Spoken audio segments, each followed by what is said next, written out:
সবসময় তো আসলে আপনাদেরকে আমাদের প্রোডাক্ট নিয়ে কথা বলা হয়। তবে আজকে আমি প্রোডাক্ট নিয়ে কথা বলব না। আমি বলব বাংলাদেশে যে গোল্ড প্লেট জুয়েলারি ইন্ডাস্ট্রিটা রয়েছে এইটার একটা সূচনা লগ্নে একটু কথা বলছি।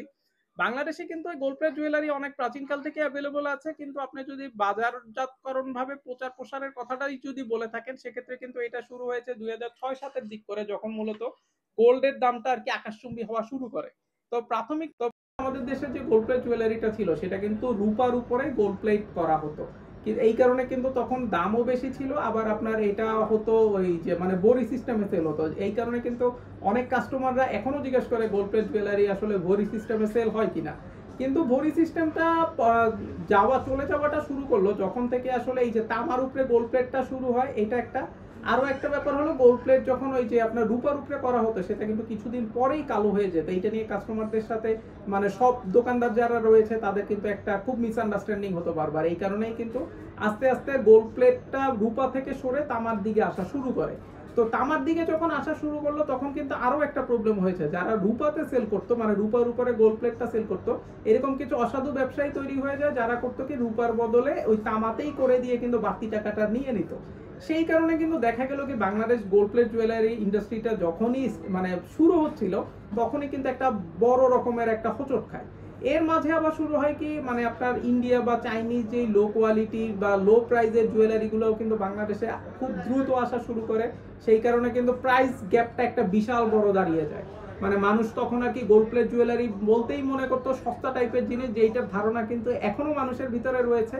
আর এই কারণে আপনার যেটা রিয়েল গোল্ড পলিশ বা মানে জিপি কালার যেটাকে বলা হয় সেটা কিন্তু আস্তে আস্তে হারিয়ে যাওয়া শুরু করে। আর এর জায়গাতে আপনার দখল করা শুরু করে হলো আপনার যেটা লেকার কালার বা কেমিক্যাল কালার বা অনেকে এটাকে পোস্টিং কালার, ব্যাটারি কালার অনেক নামেই চিনে থাকে।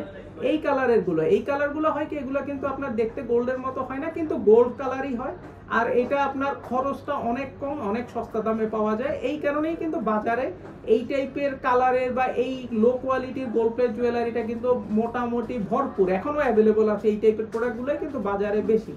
কিন্তু এই জিনিসটা আপনার মোটামুটি 2016-17 সালের দিক থেকে আস্তে আস্তেই কিন্তু সিনারিওটা চেঞ্জ হওয়া শুরু করে। যখন থেকে আবার গোল্ডের প্রাইসটা 1 লাখের উপরে যাওয়ার ধীরে ধীরে শুরু করে তখনই কিন্তু বাজারে প্রিমিয়াম গোল্ড প্লেট যে জুয়েলারিটা সেটা কিন্তু আস্তে আস্তে কিছু অনলাইন শপ হতে শুরু করে, কিছু মানে ফিজিক্যাল শপ তারা কিন্তু আবার রিভাইভ করা শুরু করে।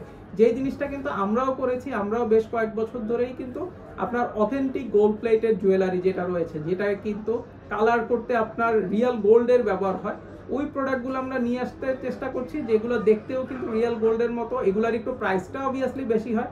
আর যেহেতু এখন গোল্ডের দামটা আমি আজকে যখন ভিডিও করছি তখন এটা প্রায় 1,70,000-এর আশেপাশে 22 ক্যারেটের দাম হয়ে যায়, যেটা কিন্তু আপনার মিডল ক্লাস একটা পরিবারের জন্য এই দামে গোল্ড কেনাটা কিন্তু খুবই কষ্টসাধ্য। তো ওই টাইপেরই আপনার গোল্ডের যে জুয়েলারিগুলো রয়েছে সেগুলোই কিন্তু আমরা আসলে গোল্ডের মানে ইন্সপায়ার্ড হয়েই কিন্তু গোল্ড পলিশে আমরা তৈরি করছি। আর হলো এই প্রোডাক্টগুলো দেখতে যেমন গোল্ডের মতো হয় তেমনি কালারটাও কিন্তু ওই যে রিয়েল গোল্ড প্লেট যেটা আপনাকে বললাম আমি শুরু থেকে এতদিন ছিল, মাঝখানে খুব দ্রুত এই জিনিসগুলো চলে গিয়েছিল, ওই জিনিসগুলোই কিন্তু আমরা আবার রিভাইভ করা শুরু করেছি। আর এখন কিন্তু বাজারে আবার এই গোল্ড পলিশের কিন্তু অনেকগুলো ভ্যারাইটিস রয়েছে, যেখানে 1.5 গ্রাম গোল্ড পলিশ আছে, ফোর্মিং গোল্ড জুয়েলারি রয়েছে, তারপরে আপনার এই যে লেকার কালারের রয়েছে, তা আর দুবাই গোল্ড প্লেট রয়েছে, এরকম কিন্তু অনেকগুলো ক্যাটাগরিজ রয়েছে। আমি আজকের ভিডিওটা লম্বা করছি না, আমি নেক্সট একটা ভিডিওতে আপনাদেরকে 1.5 গ্রাম গোল্ড প্লেট জুয়েলারিটা কি, ফোর্মিং জুয়েলারিটি কি এইটা নিয়ে বিশদভাবে বুঝিয়ে দিব। সবাই ভালো থাকবেন, ধন্যবাদ।